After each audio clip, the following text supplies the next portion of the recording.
Hi, I'm Uwe Maurer. I'm with Ambient Design in New Zealand, and I'm showing you a paint software here that works on Mac and Windows and iPad, and I'm showing you it on an HP TM2 tablet PC. So what we have here on the lower left, we have the tools. Here's an oil brush. Here you change the tool size, and you see that I can work with the harder I press. This is a pen pressure enabled tablet PC. I can change the color over here, and all our tools are simulating real behavior. So when you press hard here with a flat knife, the paint stays wet and you can mix it. And so you also can smear here with the oils. We have watercolors now, and all the tools are working. We're giving you not hundreds of brushes, we're giving you 20 tool engines basically. So we have oil and watercolor, a knife, an airbrush, a pen. So here the watercolors are quite interesting. It's mathematically very complicated to show watercolors. So here, if I change the color, you see how it blends and how realistic it looks. And as you see here, when I go through the presets, that the settings change. So you basically can make your own, change the settings around, and you can learn from our presets how to do your own brushes. And the paint stays wet. You can mix it, or let's first paint just with water. So here you see how realistic we simulate the water. We have multi-touch. I can zoom in. And also, if you do not have multi-touch, we have like this new pack here that easily allows you to zoom in, to move around, or even to rotate your display. So we have glitter tools. Oh, I'm still painting with water. Sorry. So we have glitter tools. Let me show you how to make gold. You would pick a yellow, dial in metallic, a little lighter, a little bit more red.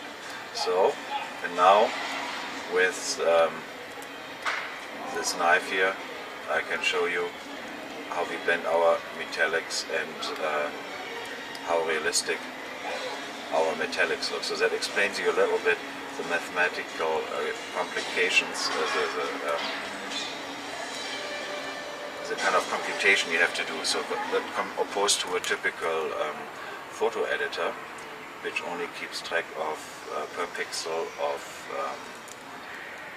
color and translucency. To get this kind of effect, we have to keep track of 5 times that more data in real time. We need to know for every pixel how much water is on that pixel, how much paint is on that pixel, how wet is it, how quick is it going to dry, how does it act with paint, how would it interact if it gets smeared with paint that has a lot more paint thinner on the next thing, and so on. So to simulate real paint in this form is quite mathematically complicating. Here, for instance, on the ink brush, we also have some nice settings that help you to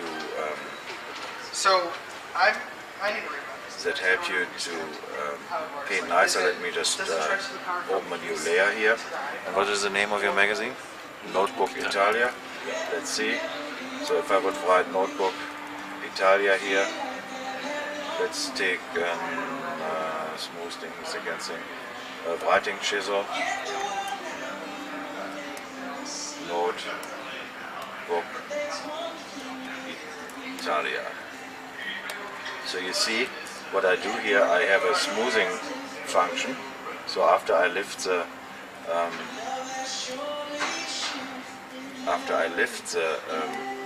pen, it smoothes it, and so you can adjust how much smoothing you want.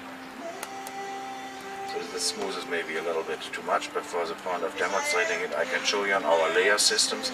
We have the full Photoshop blend modes, but here what I want to demonstrate is how to make a stencil from a layer. So now, if you select it here, you can move it around, you can scale it. So let me see, I would do make a little bit bigger, like it was before. Okay, so I made a stencil out of Notebook Italia.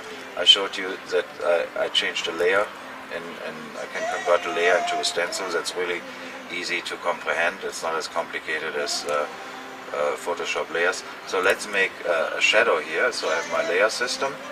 Let's make a new layer and go in with, like let's say, let's make a dark blue and use a paint roller to fill in some dark blue. Oops.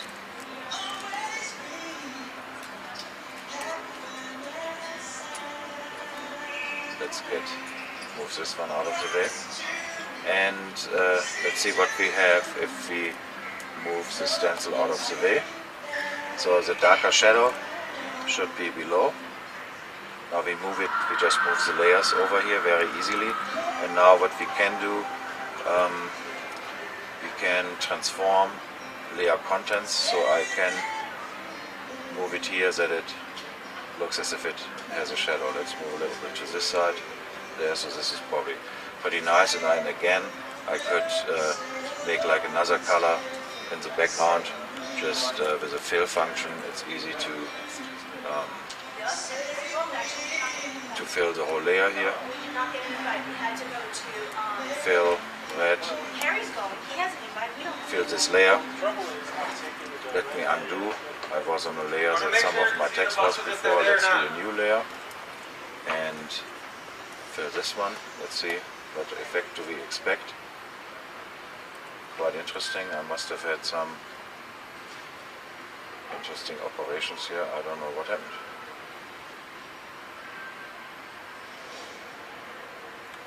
Okay, demo effect. Interesting. Can we edit that out? Okay, let's go into let's undo a few layers.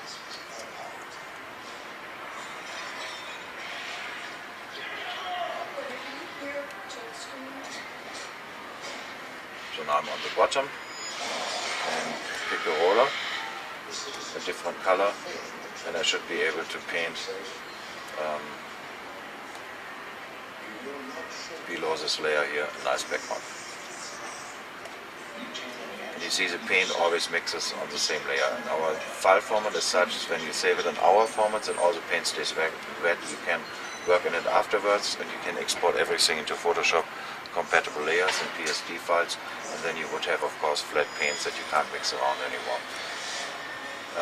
One more thing I wanted to show you here, a little, I open a painting here with watercolors.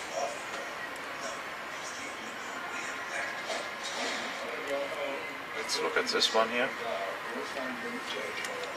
So as you can tell, I'm artistically not that inclined, but I took after Christmas a few painting lessons, and what I did here in my second painting class, I learned how to paint a watercolor, and what I have here is the different layers, the sky, the foregrounds, the forest, the trees, and so on. Let's, for instance, here the trees, I sketched them in, and then I realized they were too low, so I repositioned the trees afterwards. So these trees, you can see, you can always, as I showed you earlier, you can move them around freely. So that's the benefit of painting digitally, that you have all these layers. What is really nice, so in our new version here, is, let's make it a little smaller for the benefit of the demonstrations, is our watercolors. Let me show you how I painted the sky. I turn the layer off. You take a watercolor brush, you work on some blue,